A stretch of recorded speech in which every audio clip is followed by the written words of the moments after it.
a tarot and oracle card reader, and I have a reading, I have a channel. Welcome to it. There is information in the description box of my channel. Please do have a little scan over that. It's just helpful, supportive for watching the readings. This is a collective message. It is general.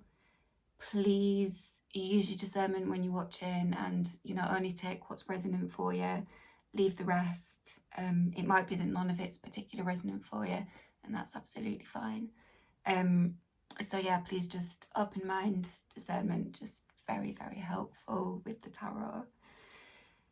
Right, so I am recording this on Friday the 8th of August. And I will likely be publishing it tomorrow on Saturday the 9th of August.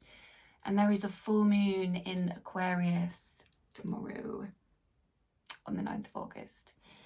There is a lot of watery energy in the cards that I've pulled out, like especially we've got the moon, and we've also got Deluge, and then we've also got Réveur, the dreamer. It's very watery. So that is quite indicative of like the full moon, right? Full moon, lunar, water. The moon controls the tides, right? You get me? That kind of vibe. The moon, lunar, water. Full moons, generally speaking, can be very much an amplifier, right? They can just amplify all kinds of different stuff. So that's something to bear in mind as well. So there's that full moon. I'm gonna have to tuck that into my top. Just keep banging it. That full moon in Aquarius tomorrow, August the 9th in the UK. Also, so when I pull cards, I tend to just sort of be open to whatever message comes in. And when I was pulling these cards, I actually had the intention, I wanted to kind of focus the message a little bit, in that I kind of maybe wanted to sort of delve into a particular subject area, right? Like a bit of a researchy kind of vibe. Focus it in that respect. And then when I actually came to sitting and pulling the cards, I just got the very clear instruction that the message will be what it needs to be. So, right? So there's something about that. Yes, me with this reading, like, right, but also collectively, very generally for people. And it's kind of coming up in the cards here a bit as well. I think there's definitely something about flow, and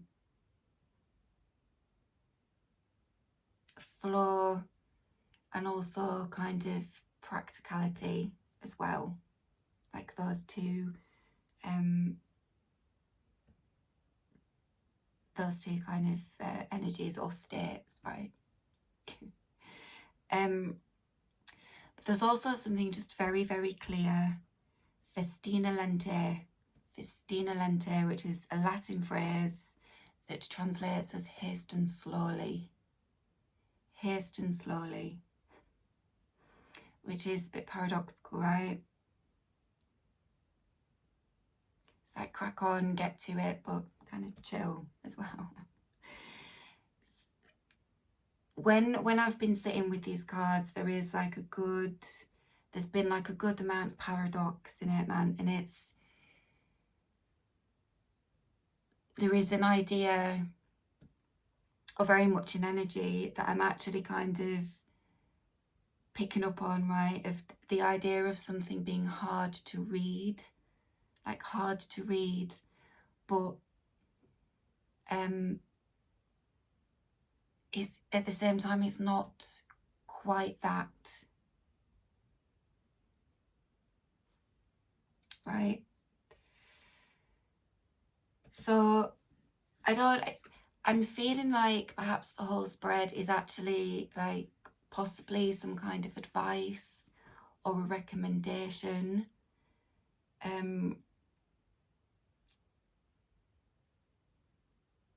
There's the idea of regulation again, like moderation came up in, I think, the previous couple of readings that I've done. Temperance came out, which is very much an energy of tempering, right? Moderating. Also the idea of kind of intermingling. Yeah. But there's some kind of energy of like hard to read, possibly confusion and a bit of perplexity, or like, okay, right, I'm gonna get into the cards.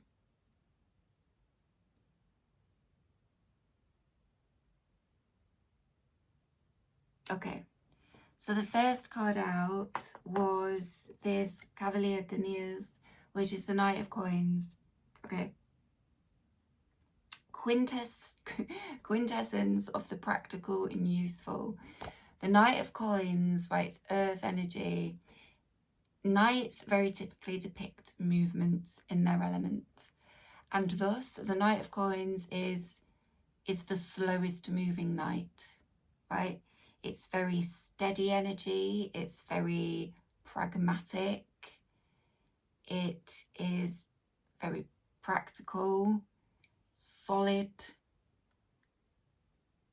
sort of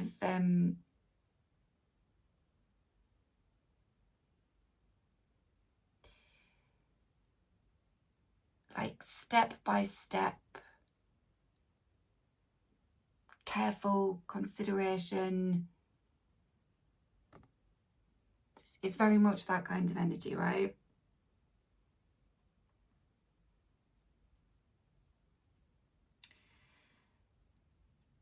So the Festina Lente kind of starts coming through here actually, because it's that, right? It's a knight, the idea of a knight on a horse, movement, but it's in a sense kind of slowed down by a very kind of meticulous, pragmatic nature. Has to follow planned steps, has to kind of have the next steps considered so they can be sort of very practically executed. But slow moving knight. In my meditation, the idea of like going out of your way for something, right? Going out of your way for something was coming through here. Making a special effort to do something.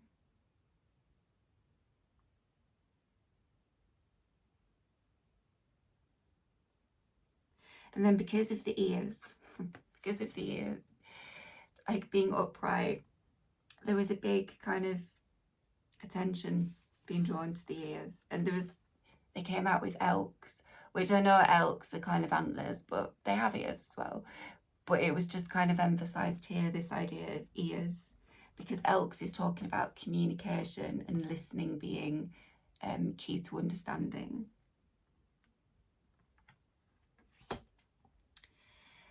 So it was this idea of active listening,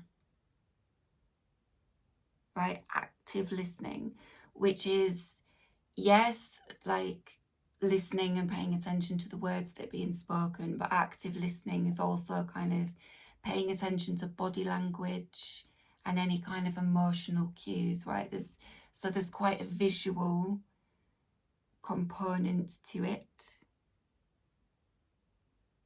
So that's there, right? It's like listening to something, but there's also some being able to pick up emotional cues and body language.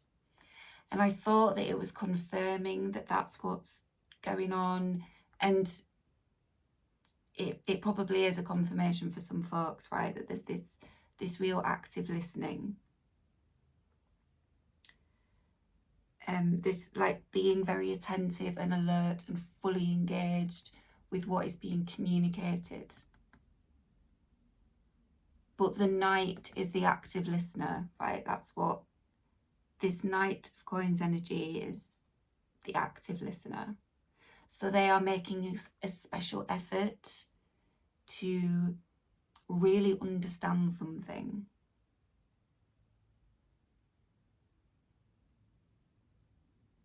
Like they're fully engaged, right? And they might display some of that, right? Because another aspect of active listening is kind of confirming that you've understood what's been said by sort of asking questions or repeating a phrase back, right, to confirm your understanding. So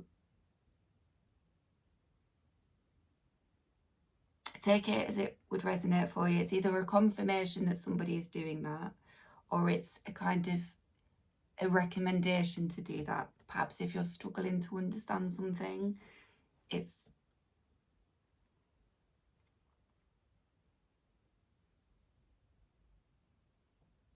I mean, maybe with the Knight of Pentacles, it's right, it's very kind of utility, keep saying pragmatic. You know, it's very methodical. Very methodical energy. So it wasn't actually initially sort of implying to me that something wasn't being understood. It's like somebody's making a special effort to ensure that they do, like they're very engaged and attentive. And they might be indicating that they've understood what's been said, right?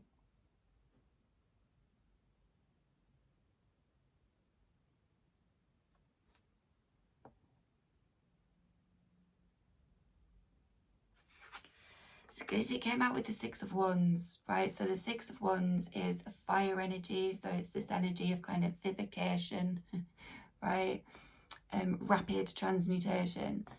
Fire, it's active, it's lively, it's enlivening. But the Six of Wands is a card, typically of victory, right? Some kind of victory. So I was reading it as like victory with the active listening.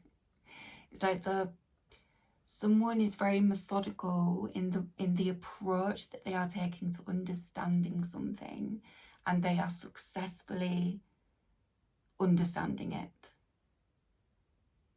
They are successful in understanding that.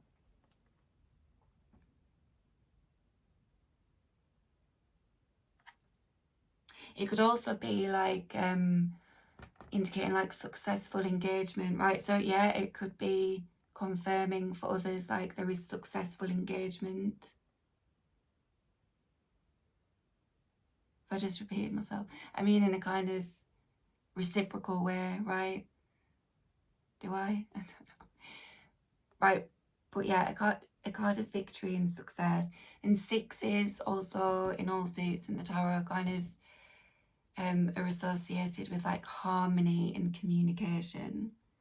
So it was, right? Do you know what I'm saying? It's someone is paying attention because they really want to understand something, and they are paying attention to emotional cues, body language, words spoken. They are successful in doing this. Yes, they've done it, right?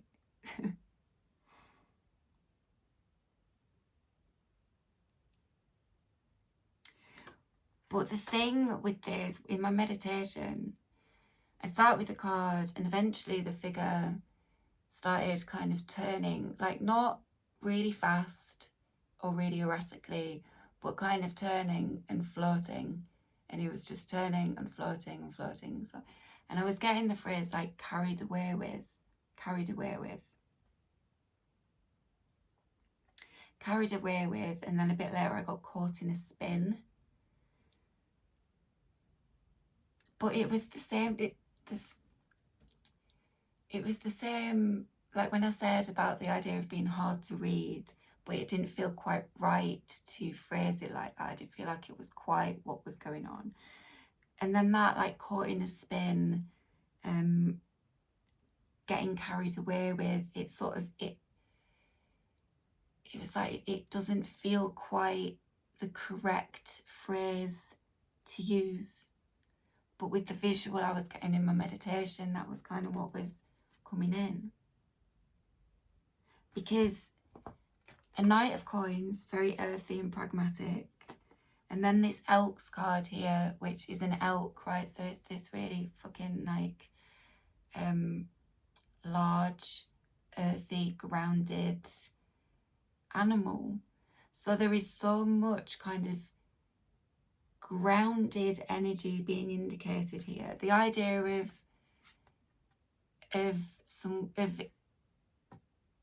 someone in this energy getting carried away with something seemed a bit unlikely. So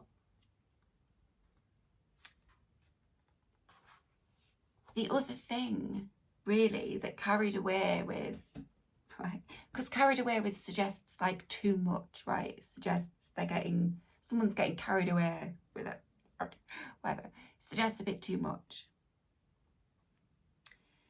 Like a loss of control. But I don't think that would be easy for someone like this, if this is the person, because they're so grounded and practical and methodical, etc., etc. It's like they're quite controlled, or there's an aspect of their nature, or there's something that they're doing where that is kind of a dominant energy that's kind of coming forward to represent them. Do you know what I mean? So the idea of there being a loss of control with this really kind of grounded energy just seemed a bit like not quite right? So the other thing was like getting carried away with in terms of like giddy or excited. Like somebody who is very sturdy and very grounded and all this kind of pragmatism, but they're actually quite excited about something. It's like to a point of giddiness, right? Which would, but you know, like gentle, right? Like kind of swept up in, but in a pleasant way.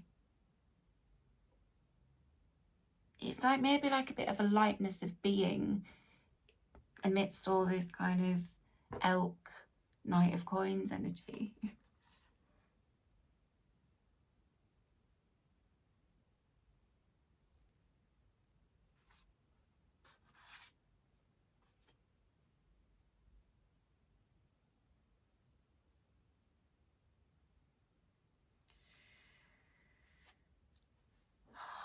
I don't know.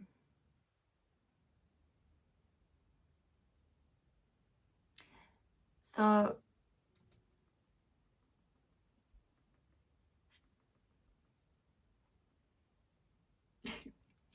very sensible energy. It's like very sensible energy here, right?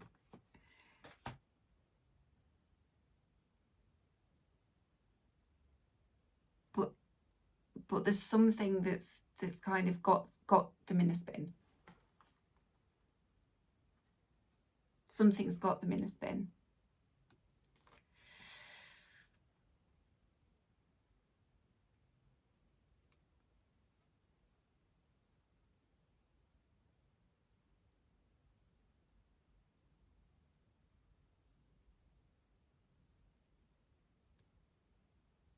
excuse me. This has been it's been hard to do this interpretation. It's been hard to get to the message.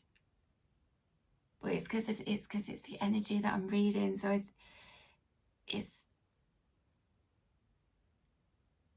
somebody kind of caught up in a spin about something?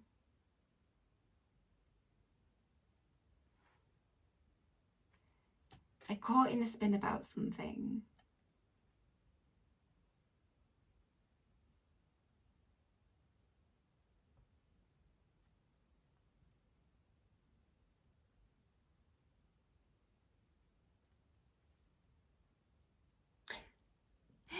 Wait a second.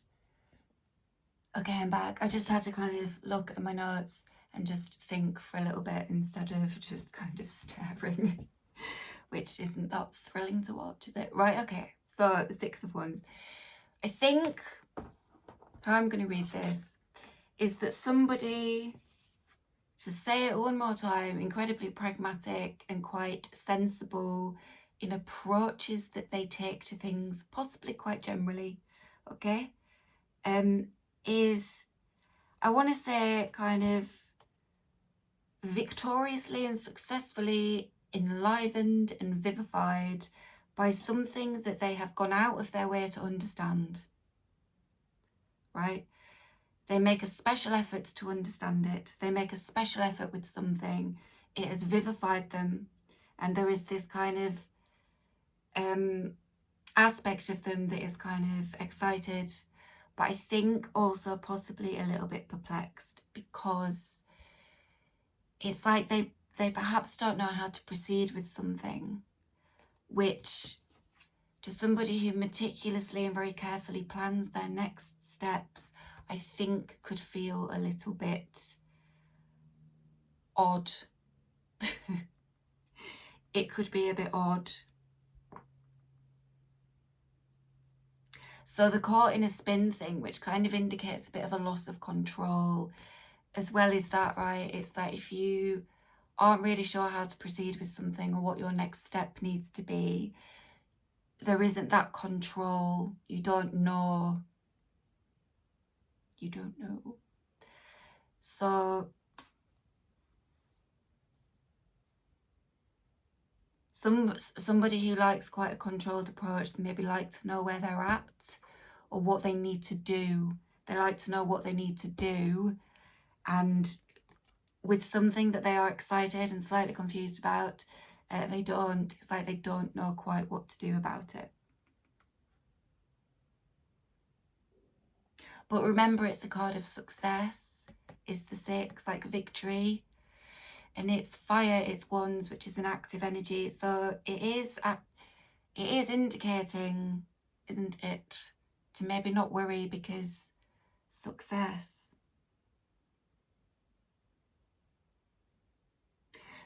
But actually, so the makers of the card, the deck, right of this card, so the play is not concluded, but the second act is complete and the audience is applauding you and looking forward to the third.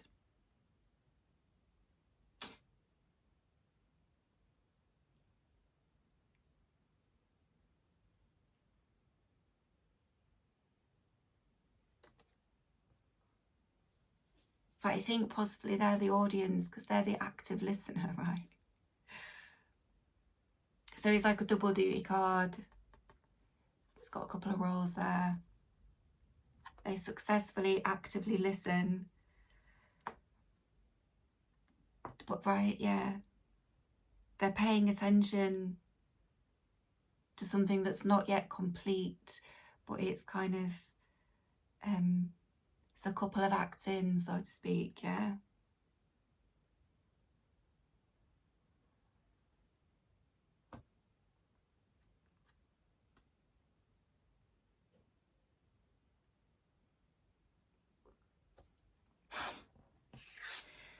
So the Eolhx that came out with these two cards, it wasn't really talking about protection, which is written on the bottom of the card.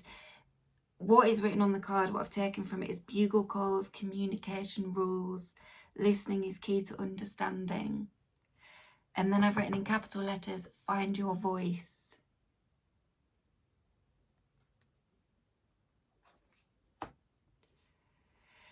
Because I think part of the reason, because, right, they are understanding what they are paying attention to. They're listening, they're very actively listening. They're paying attention to cues. They might even be confirming in some way that they have understood what is being communicated, right? So it's not confusion of the lack of understanding, it's that they don't know what to do. They have the information, they don't know what to do with it, and they are used to being able to know what to do.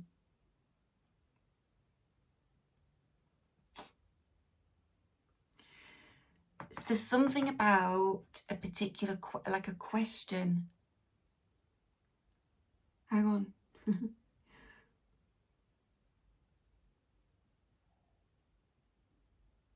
Where was it?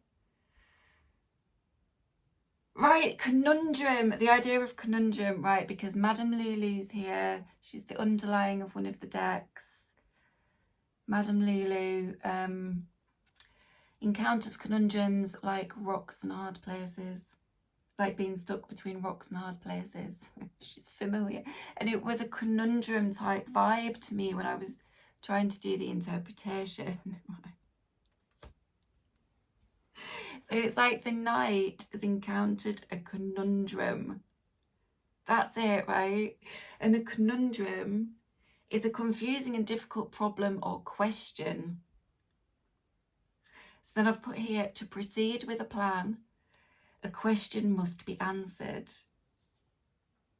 So the find your voice, right? It's like they want to ask a question.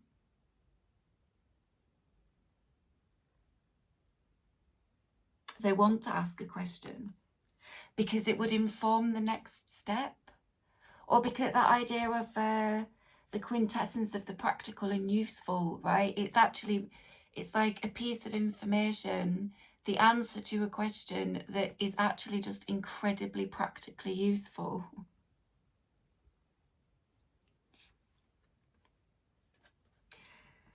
But that idea, Madame Lulu, sort of, that idea of she encounters conundrums like being stuck between rocks and hard places. It's not really about, I don't know if this is really relevant, but it might be that there are options for obtaining information, but just neither of them or none of them are particularly desirable. That might have something to do with it, maybe, but it was mainly the conundrum thing. It's like they don't know something, so they are confounded as to how to proceed. But it's like it's probably quite a mundane piece of information.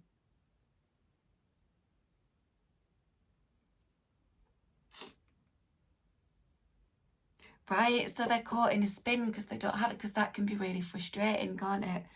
When it's actually quite a simple, it's quite a simple question, but you don't have the answer for it. That can be quite puzzling. That's like the idea of a conundrum, right?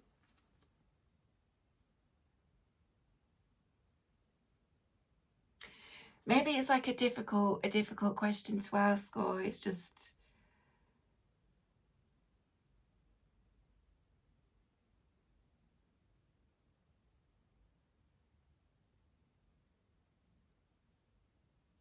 okay. There is, I've written like enigma, mystery, because after Eolhx we get the 7 of batons, which is wands, right? So we have the 6 here, then we've got the 7 in a different deck here, and this came out with the moon, and this was where I hit the like hard to read. The idea of hard to read was just coming through fucking hard. Hard to read, hard. But again, it was it was kind of this card, which is moon energy, right? So typically lunar energy is symbolic of things that can't be seen very clearly, right? It can indicate kind of illusion and just darkness, right? What can't be seen, what can't be seen clearly. You can't see the same by moonlight at night as you can by the sun in the day. But there is also this real kind of enigmatic and mysterious kind of energy with the moon.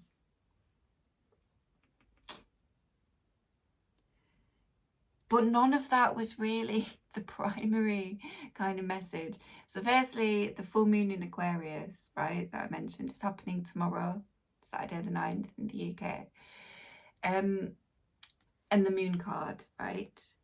And there's a fullness about the imagery, do you know what I mean? Like there's a fullness about it. So you could just be saying full moon. It amplifies things, right? So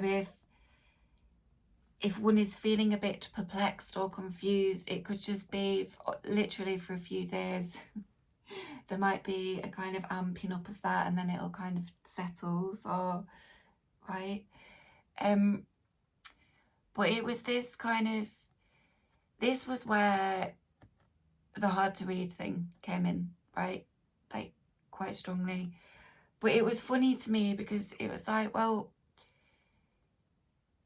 it's kind of not hard to read. Like it doesn't feel quite right to say that. It doesn't feel accurate to say that this is hard to read. A bit unusual in terms of the imagery, like a bit unusual, bit kind of like out of the ordinary, a bit weird maybe, but not hard to read.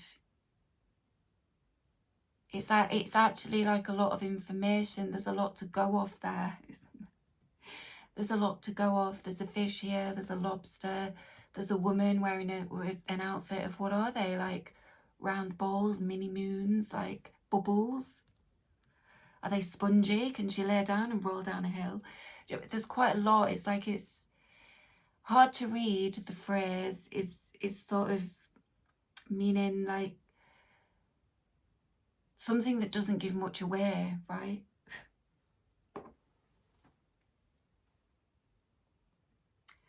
Where I would kind of propose that there's quite a lot to go off here, even if it's quite open to interpretation. Even if it's quite open to it. Is that what the caught in a spin is?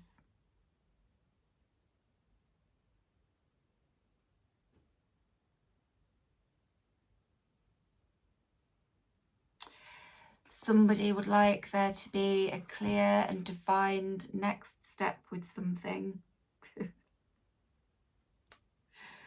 They understand.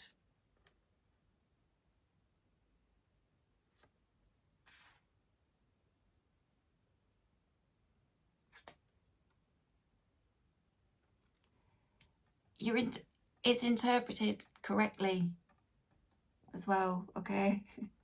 Whatever has been interpreted through the active listening and the keen attention has been interpreted correctly.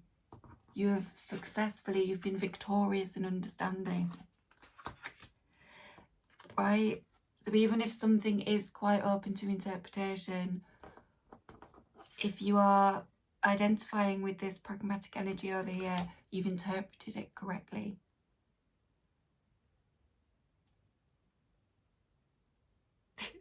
It's just, there is something quite unusual about it, right? There's something unusual about it, or there's out of the ordinary was what I was getting more strongly.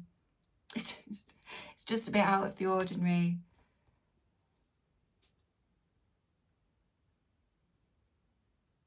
Maybe more so in contrast to this kind of out of the ordinary, right? Like not your everyday.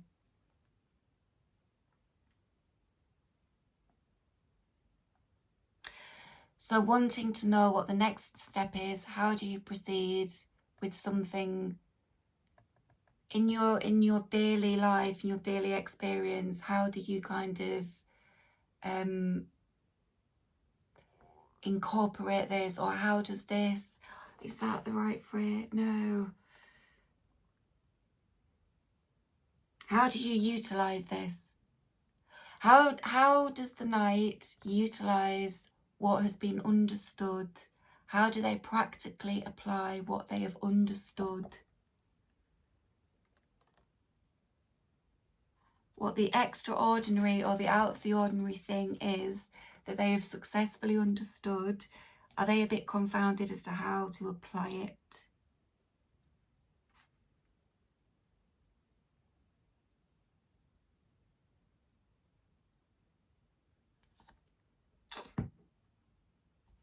Is that it? They don't know, they're a bit perplexed about how to apply this.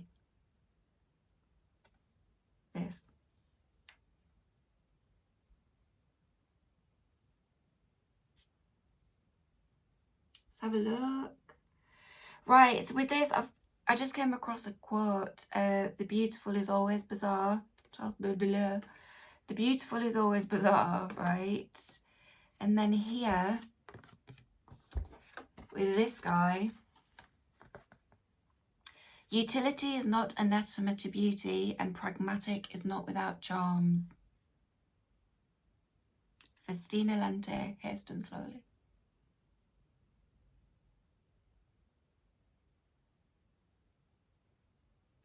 So if we take this as the beauty, just because of the Charles Baudelaire, the beautiful is always bizarre. The beautiful is always bizarre. Utility is not anathema to beauty. So they work together quite well. Even though something is confounding about it, there is some kind of symbiosis. They work together quite well.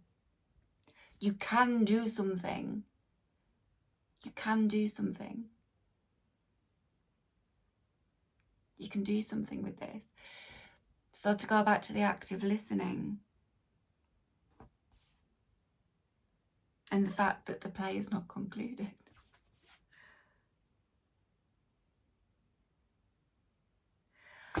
How to proceed, right? There might be something about whatever this is, this bizarre thing, this out of the ordinary thing, at least in kind of context of this.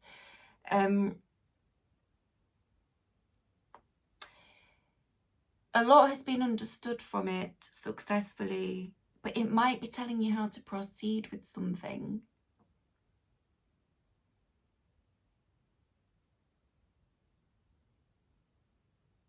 It might be telling you how to proceed with something.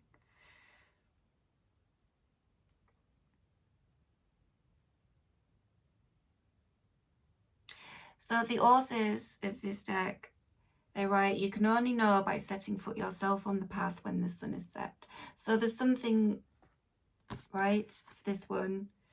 There's something about, you're maybe not going to know in the usual way that you do, the very kind of pragmatic approach or step that you need to take.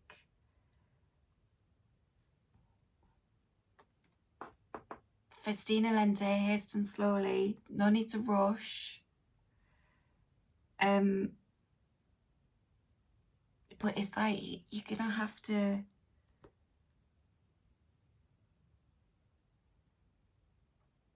do something. You're gonna have to do something without knowing.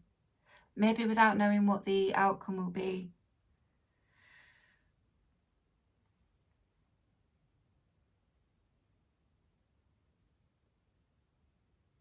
It might be as simple, what did I say at the beginning about going with the flow?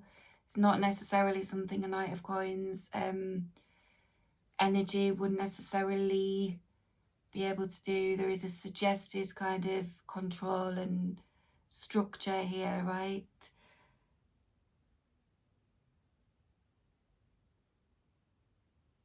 So that might be, yeah.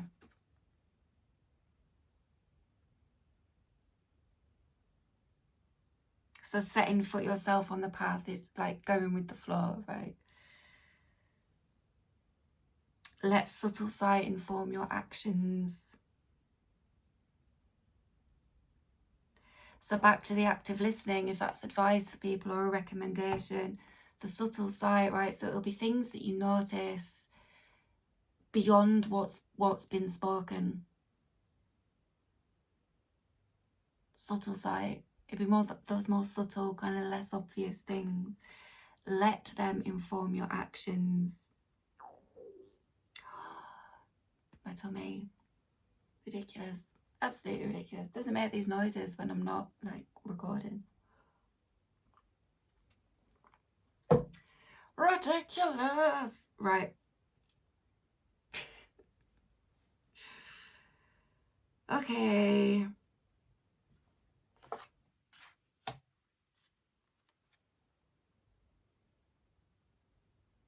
So this came out with this Wild Ox Untamable card.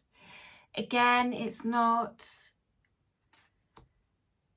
I mean, untamable, right, is kind of not capable of being controlled. That's what untamable means.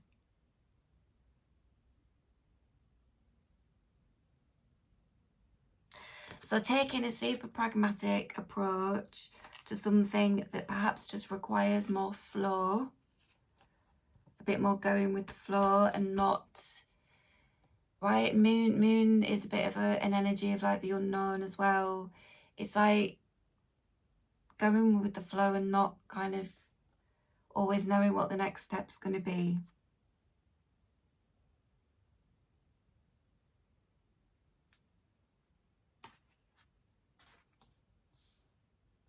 Right, because there's something a bit like wild about the energy.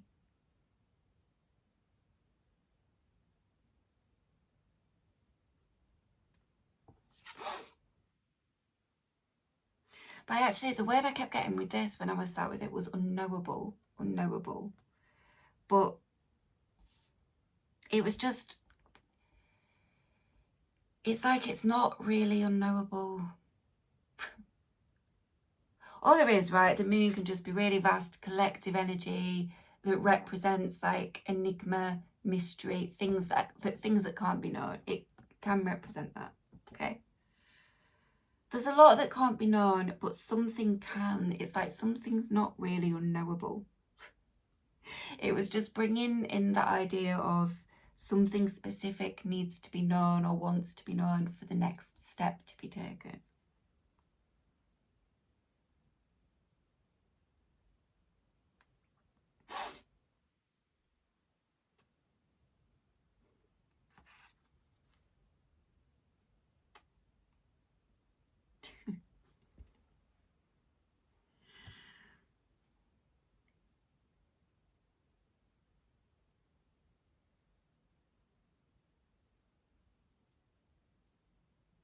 Yeah, not capable of being controlled. Okay, come back there.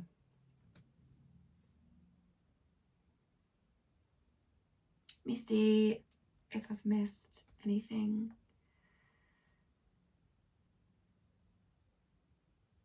Right, I haven't talked about the Seven of Batons. This was coming through as like a gear stick. Gear stick. And with the Knight,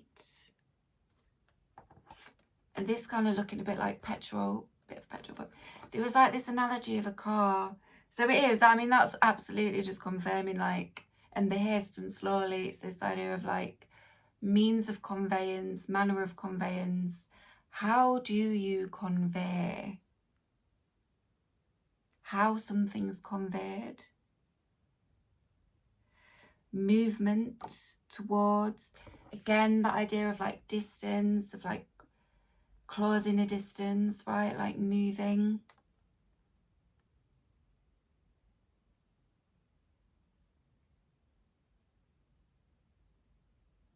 Hasten slowly, like get moving, but not too fast. Because gearbox, right? Annoyingly, like I don't drive. I don't drive. So, I mean, drivers of cars and such things, you will probably immediately know what that means, but I had to look. Gears are helpful ways. Gears on any machines, not just cars as well, right? Actually, gears are a helpful way to generate more speed or force. Lower gears provide more, provide more torque, which is turning force. Yes, it is. And that's crucial for accelerating from a standstill, climbing hills, or moving heavy loads. Higher gears prioritize speed, allowing a constant and efficient pace to be maintained. So it came out with the moon. And when I start with the cards, my hand started doing literally like pulling the wands as if they were a gear stick. And I got the phrase like draw it out, draw something out of. Gear stick, transmission lever. Draw something out. So the idea, if this is really, if the gear stick is the transmission lever for the transmission,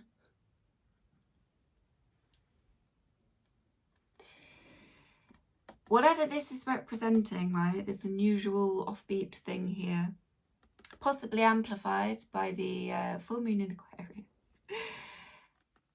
I think it's giving instruction, or it's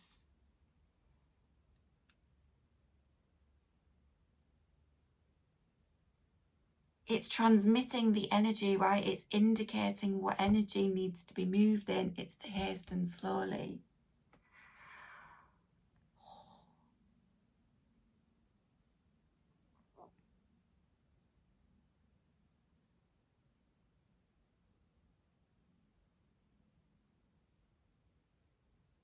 Did I say, I said at the end of another reading recently, like, get weird, get fucking weird. Not creepy weird, but weird, get weird. Right? Which really, I think like we're all a bit weird, aren't we? We're all a bit weird, but we maybe don't show it to people.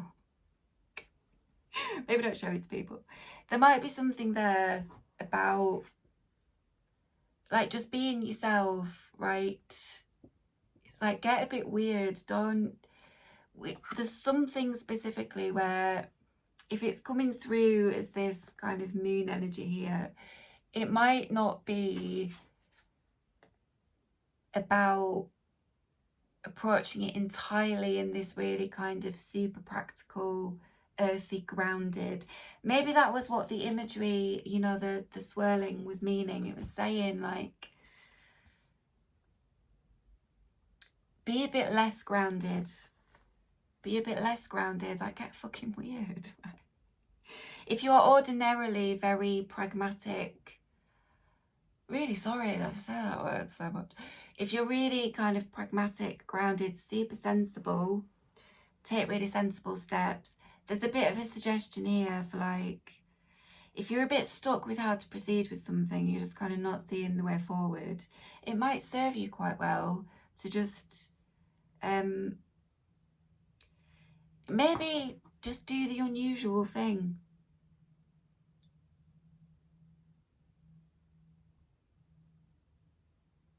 Is that a bit of a rock and a hard placey kind of, where there's a couple of options but none of them are desirable? There's perhaps a step that could be taken, but it seems a bit unusual. I mean, I think if that's perhaps not something that you need to worry about, if yes, kind of looking at this, I don't know. I wouldn't worry about it if there's been nudges in the readings to kind of get a bit fucking weird, and there's all this kind of unusual, bizarre, offbeat kind of stuff. It would suggest that that's maybe what is called for, right? Don't have to kind of go over the top, really big. Remember, amplifiers with the full moon.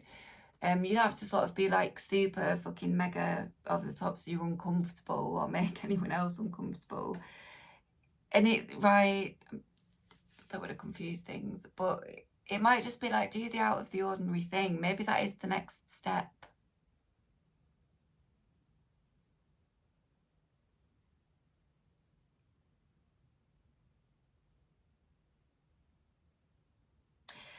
Right, so I've put here as well. Oh, I was talking about gears, wasn't I? Right, we're getting to another long ass video. Right. So there's something here. Gears. It's trying to like ensure the smoothest, most efficient kind of journey or ride experience, isn't it? To maintain an efficient pace, which this one will love. But the efficient pace has got something more to do with flow, right? Which isn't the same as being really measured and methodical.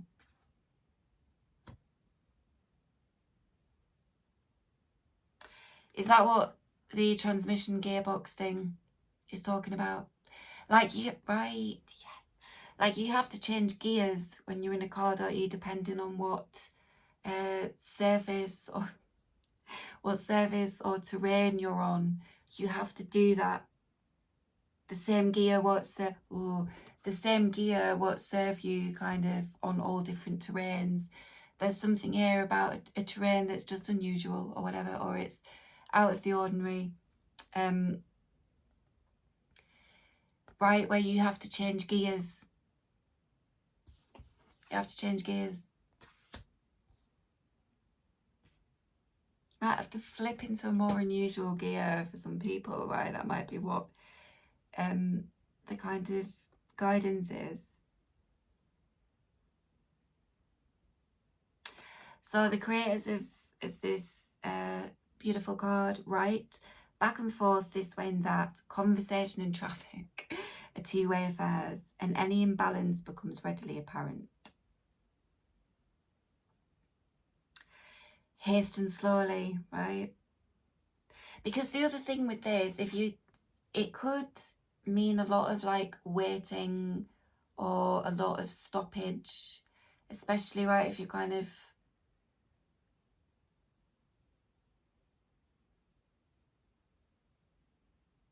you have to be careful, I think, of like not stagnating or completely stopping with something with this energy. So it's like, keep it going, even if you have to change gears. Keep it going. Or there's some new terrain, there's some different terrain, you're going to have to change gears.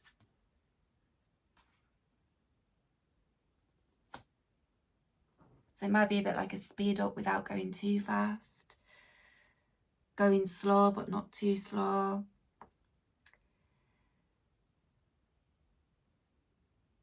Yeah, deliberation can lead to confusion. Vacillation slows its pace only to congeal into perplexity. Yeah. Right, because this is the deliberation. This is the deliberating energy here. Vacillation is like back and forth, right? Back and forth, back and forth. So even if you, right, if you don't know how to proceed or you don't know what to do, it's like, even if that vacillation kind of slows its pace, it doesn't necessarily make things clearer. That's where the perplexity could be coming in as well. Right, in the same way that deliberating about something too much, it doesn't necessarily bring you the clarity or has you be particularly decisive. You just kind of going around in circles a little bit in your head, aren't you?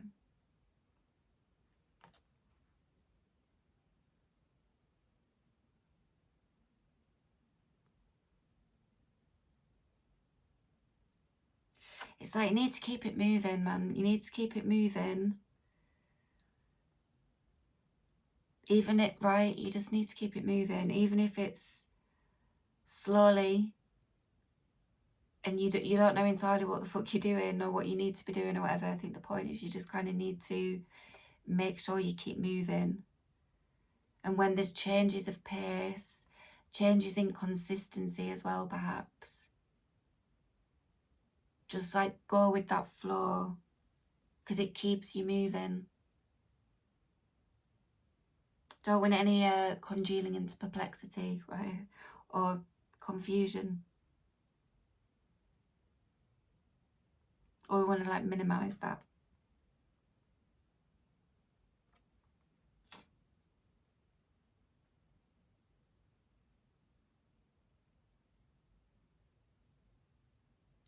I've also written here like the unusual cannot be tamed. The unusual cannot be tamed. Right, because it's just the nature of it. If this indicates a person, it's not somebody who I think is being deliberately hard to read or elusive or mysterious. It's not like they're withholding stuff. It's just they have this kind of nature about them.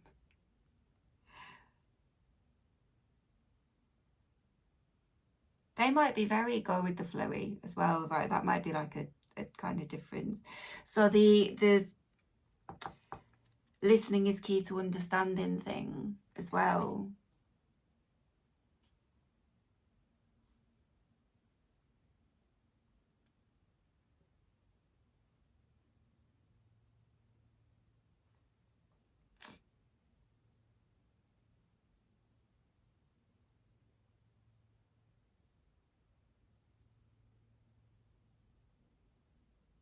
Yeah, the unusual cannot be tamed. It's like,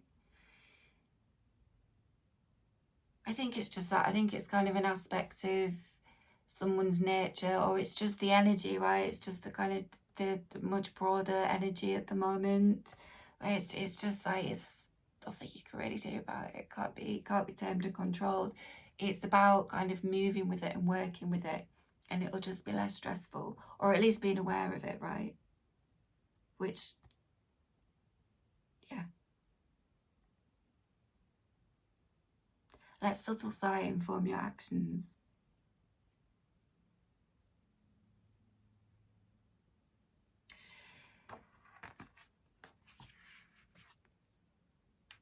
Whereas I was trying to get this to be no longer than an hour. Here we are. Yep, smooth operation. Gears enable the car, whatever, to accelerate smoothly from a standstill and maintain a comfortable speed on various terrains and at different speeds. What? Said speed a few times there, didn't I? Right? Okay. Venus flower basket as well, which is like a really beautiful, very, very unusual deep sea sponge. Really amazing. They have these really complex structures that are made out of silica, which is actually of deep interest to scientists because it is superior to man-made materials, and they are perplexed as to why this is, right? But have a look at Venus's flower basket, man, because it's really like gorgeous.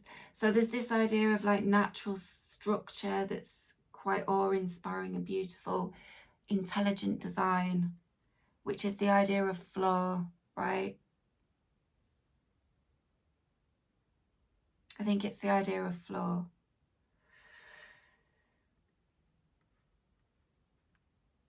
The universe is very intelligently designed, right? The nature, the unchangeable, untamable nature is very intelligent design.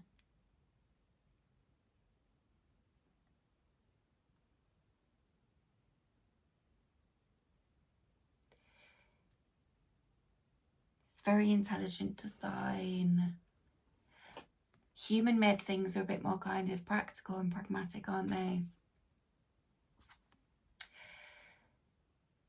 Which is very purposeful and very important and serves very well, but it's like there's something where it can't be all this. There's got to be some flaw.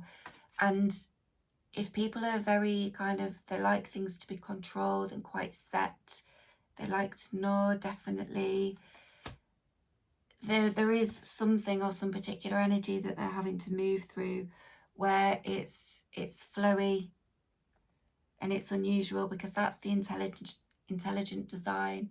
It's like that's what's going to serve people. Which might sound a bit fucking bizarre and wild to some folks, right?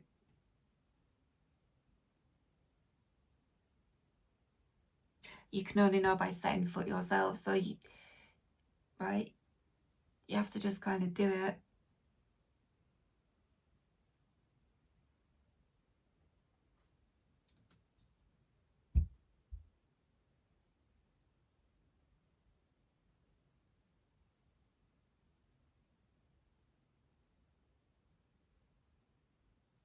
Yeah, okay, so we'll move on to the next. There's another message here. I'll get back. She's looking at me. Right, so the final cards were Réveur, Deluge, and Candel, Daystar. Interestingly, he has got 5 batons on his belly. So you've had the 6 of Wands, the 7 of Wands, the 5 of Wands here. This is a bit of a fire in the belly vibe. A bit of a fire in the belly. But it was also, I suppose, confirming the idea of like excitement, actually. But with a bit of like, a bit of conflict, right? There's a bit of conflict with it. But it's like, there's excitement, like fire in the belly. Kind of want to do something.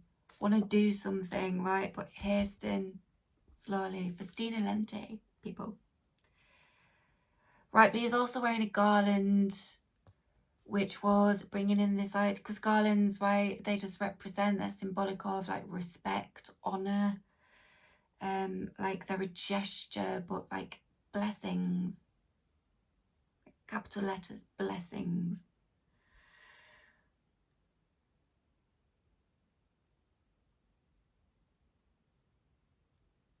So I'm going to read from the book for this, because I feel like it's important that I do so. It's for context of this card's energy. Right. I'm not going to read it all, but Réveur. In many languages, the same word, as it is in English with dream, is used for both what seems to happen when we are asleep and also when awake and envisioning what we would like to happen. Okay?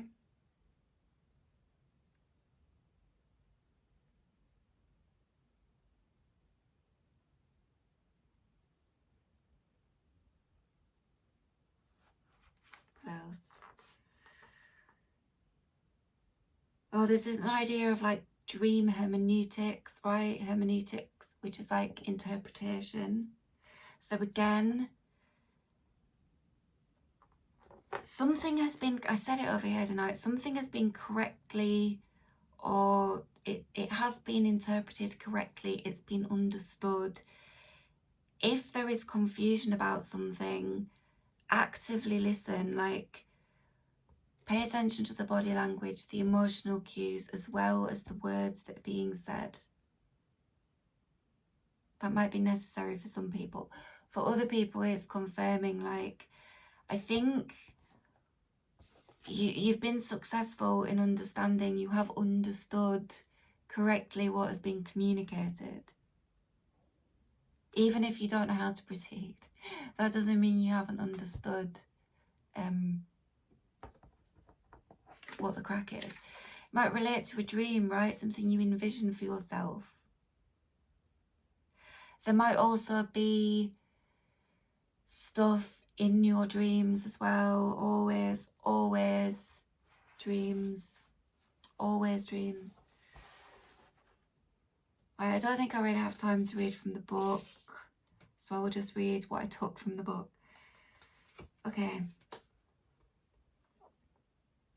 So this is kind of in context of Australian Aboriginal peoples, right? And their very beautiful worldview of the dreaming, okay? We are part of the dreaming. We have been in the dreaming for a long time before we are born on this earth, and we will return to the vast landscape at the end of our days. It provides for us during our time on earth a place to heal, to restore purpose and hope, and to continue our destiny.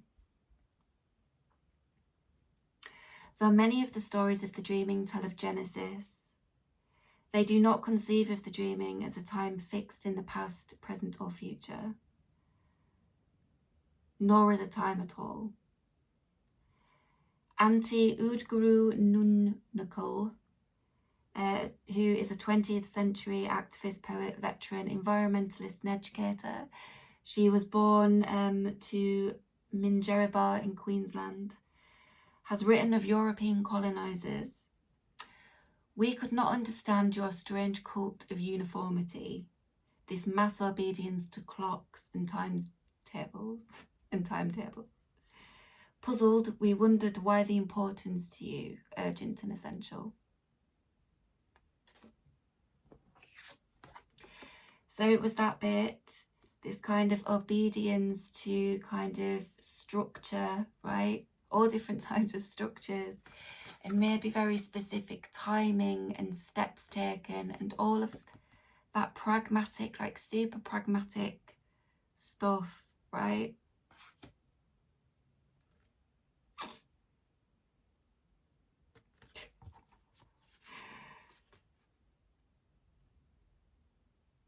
So Minjerribah peoples, perplexed by that in the European colonisers. Puzzled, we wondered why the importance to you, urgent and essential. There's a need to go with the flow.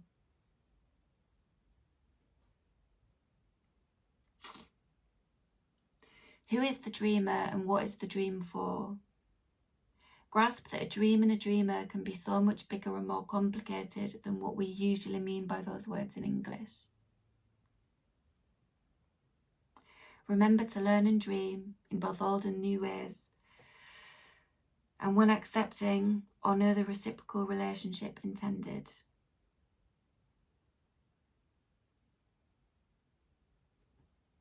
Right, I said something about reciprocity. I know I did. I said it somewhere. Reciprocity.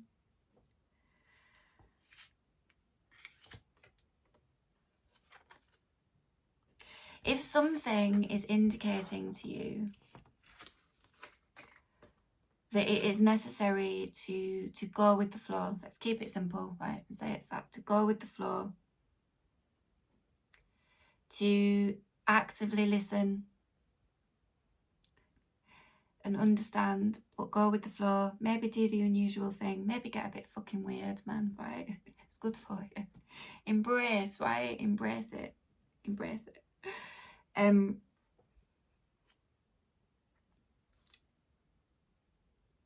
If that's been indicated or communicated by somebody, right, it's all of it. It's like, yep, this flow, because there's always a time, right? What did I say? Utility is not anathema to beauty, and pragmatic is not without charms. So it's all of it. It's all of it. Sometimes we need to be pragmatic. Sometimes we need to be flowy as fuck and a bit weird. So I think it's kind of, if you are this one and you're not knowing how to proceed, and it's kind of maybe getting you in a bit of a spin, but you're feeling conflicted about something that actually you're excited about as well, right? It's like, so go with the flow. Hasten slowly, go with the flow. It's reciprocal, right? There's a time to be pragmatic, there's a time to go with the flow. It's like, it's all of it. It's all of it.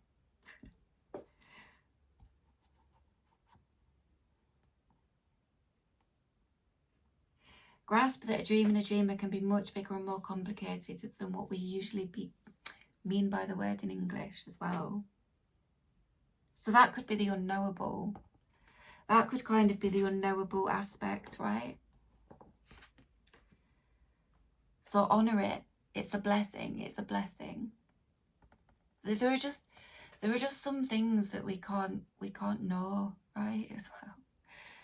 or we can't know them right now. It's not to say that we never can, but right, it's like you've got to set out for yourself. You've got to set out for yourself.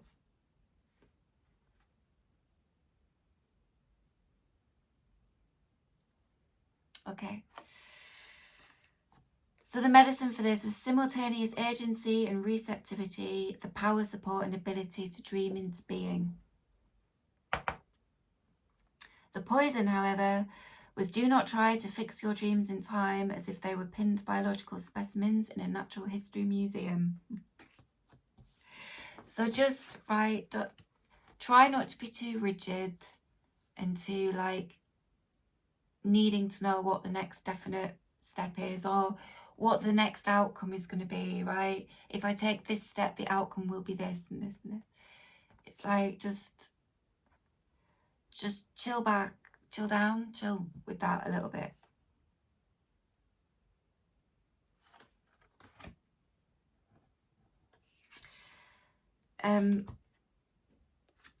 Deluge is very watery, but I think it is kind of indicating that, like, idea of, like, amplification, like full moon Aquarius, all this, like, unusual, offbeat, extraordinary energy.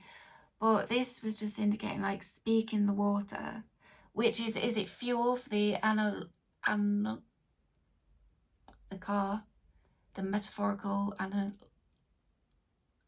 say the word, for the car, right? Speaking the water and its fluidity of forms, the human function of feeling and sensing.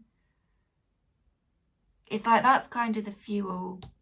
That's kind of the fuel in some way, right? Which, if this is like guidance and instruction, somebody communicating something to you, it is kind of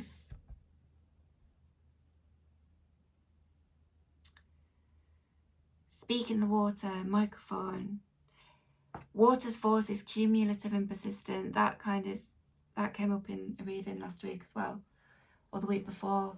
And what I said at the beginning about I was going to try and kind of focus this message on a particular kind of subject or thing, and the message will be what it needs to be, right? And the message needs to be this. Because the flow, right, is cumulative and persistent. So you might as well go with it. Might as well go with it. Intelligent design of the universe, right? Means of conveyance. It is both a means of conveyance for you, for us as kind of individuals and our energy, but it can also convey, can't it? Speak in the water, the fluidity of forms, human function of feeling and sensing. Something about the body language and the paying attention there as well. The emotional cues. The emotional cues.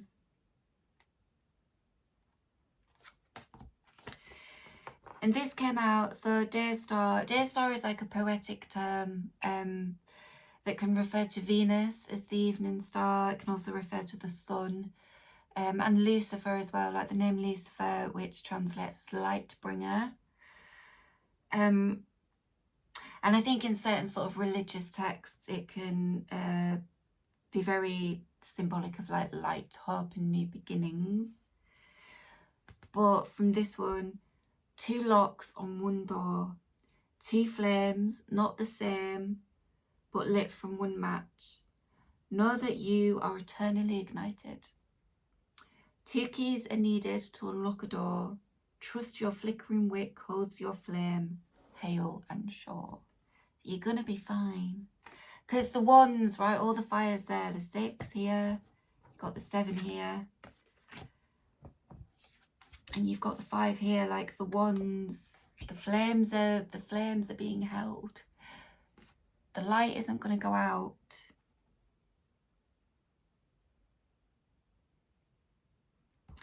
And there's like 2 locks on one door, 2 flames, 2 keys. Communication is the key. And this idea of reciprocity and the dream that is often a lot bigger and perhaps more complex There's a lot that's unknowable about it. So, just quickly to finish off, because this feels like a bit of a side note, but it probably fucking isn't. When I was sat with these, I was just like, I don't understand what this is talking about. I don't understand what this is talking about. And so I split the deck of the Carnival people, and I got the Two of Cups, which is absolutely like reciprocity back and forth. It's a water card. Cups are vessels. Something about like sharing. Something about cups as like a mouth, like vessels, right? With all this communication. But the Two of Cups, but it is also, right, it's a card of partnerships of all different kinds, partnerships, and balance and equanimity and all of these things, but it's also of love, right? Love. And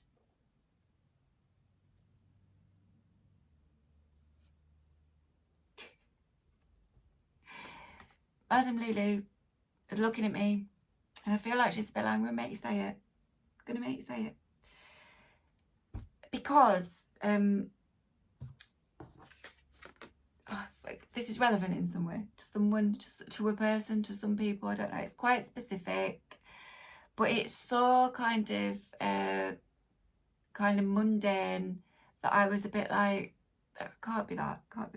But obviously it absolutely is, because all of this quintessence of the practical and useful, utility is not, and then all of this, right, this really pragmatic kind of daily, it's almost like it's essential. It's this really essential bit of information that somebody kind of, although they've understood much, they don't have this particular piece of information.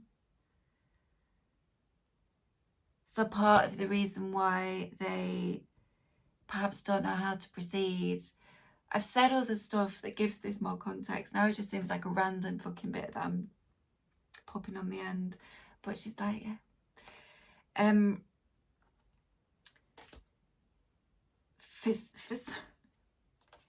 For some, there's a question about wanting to know. I've got the Nine of Cups here again, right, which is a card of like